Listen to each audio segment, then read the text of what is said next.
شروع اللہ کا نام لے کر جو بڑا مہربان نہایت رحم والا ہے۔ طاسین، یہ قرآن یعنی کتاب روشن کی آیتیں ہیں، مومنوں کے لیے ہدایت اور بشارت ہے، وہ جو نماز پڑھتے اور زکوٰۃ دیتے ہیں اور وہ آخرت کا بھی یقین رکھتے ہیں۔ جو لوگ آخرت پر ایمان نہیں رکھتے، ہم نے ان کے اعمال ان کے لیے آراستہ کر دیے ہیں تو وہ بھٹکتے پھر رہے ہیں۔ یہی لوگ ہیں جن کے لیے برا عذاب ہے اور وہ آخرت میں بھی بہت نقصان اٹھانے والے ہیں۔ اور تم کو یہ قرآن اس حکیم و علیم کی طرف سے عطا کیا جاتا ہے۔ جب موسیٰ نے اپنے گھر والوں سے کہا کہ میں نے آگ دیکھی ہے، میں وہاں سے رستے کا پتہ لاتا ہوں یا کوئی شعلہ یعنی ایک انگارہ تمہارے پاس لاتا ہوں تاکہ تم آگ تاپو۔ جب موسیٰ اس کے پاس آئے تو ندا آئی کہ وہ جو آگ میں تجلی دکھاتا ہے بابرکت ہے، اور وہ جو آگ کے ارد گرد ہے، اور اللہ جو تمام عالم کا پروردگار ہے پاک ہے۔ اے موسیٰ، میں اللہ ہوں، عزت والا، حکمت والا، اور اپنی لاٹھی ڈال دو۔ سو جب اسے دیکھا تو اس طرح حرکت کر رہی تھی گویا سانپ ہے، تو پیٹ پھیر کر بھاگے اور پیچھے مڑ کر نہ دیکھا۔ فرمایا، اے موسیٰ، ڈرو مت، میرے پاس پیغمبر ڈرا نہیں کرتے۔ ہاں، جس نے ظلم کیا پھر برائی کے بعد اسے نیکی سے بدل دیا تو میں بخشنے والا مہربان ہوں۔ اور اپنا ہاتھ اپنے گریبان میں ڈالو، بے عیب سفید و روشن نکلے گا۔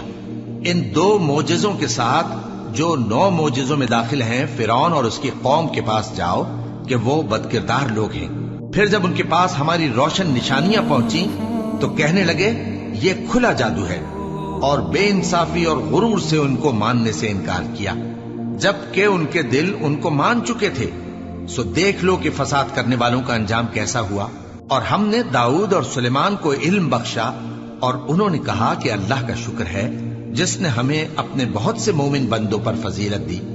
اور سلیمان داؤد کے قائم مقام ہوئے اور کہنے لگے کہ لوگوں، ہمیں اللہ کی طرف سے پرندوں کی بولی سکھائی گئی ہے اور ہر چیز عنایت فرمائی گئی ہے، بے شک یہ اس کا خاص فضل ہے۔ اور سلیمان کے لیے جنوں اور انسانوں اور پرندوں کے لشکر جمع کیے گئے اور پھر ان کی جماعتیں بنائی گئی، یہاں تک کہ جب چیونٹیوں کے میدان میں پہنچے تو ایک چیونٹی نے کہا کہ چیونٹیوں، اپنے اپنے بلوں میں داخل ہو جاؤ، ایسا نہ ہو کہ سلیمان اور اس کے لشکر تم کو کچل ڈالیں اور ان کو خبر بھی نہ ہو۔ تو وہ اس کی بات سے ہنس پڑے اور کہنے لگے کہ اے پروردگار، مجھے توفیق عنایت کر کہ جو احسان تو نے مجھ پر اور میرے ماں باپ پر کیے ہیں ان کا شکر کروں، اور ایسے نیک کام کروں کہ تو ان سے خوش ہو جائے، اور مجھے اپنی رحمت سے اپنے نیک بندوں میں داخل فرما۔ اور جب انہوں نے پرندوں کا جائزہ لیا تو کہنے لگے کیا سبب ہے مجھے ہدہد نظر نہیں آتا؟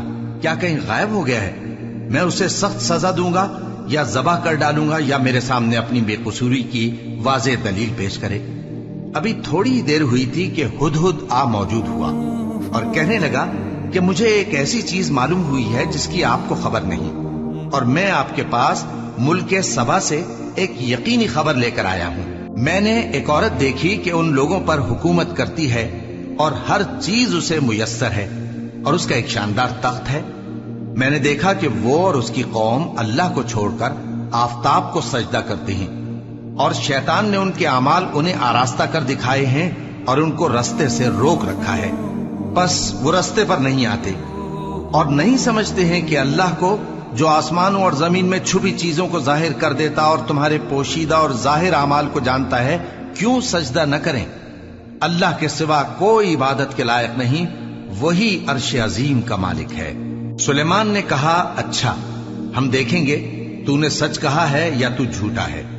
یہ میرا خط لے جا اور اسے ان کی طرف ڈال دے، پھر ان کے پاس سے ہٹ جانا اور دیکھنا کہ وہ کیا جواب دیتی ہیں۔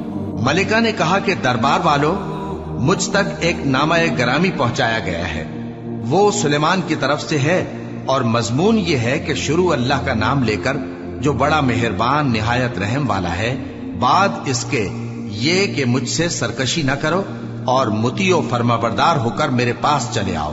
خط سنا کر کہنے لگی کہ اے اہل دربار، میرے اس معاملے میں مجھے مشورہ دو، جب تک کہ تم حاضر نہ ہو اور صلاح نہ دو میں کسی کام کا فیصلہ نہیں کیا کرتی۔ وہ بولے کہ ہم بڑے زوراور اور سخت جنگجو ہیں، اور حکم آپ کے اختیار میں ہے، تو جو حکم دیجیے گا اس کے انجام پر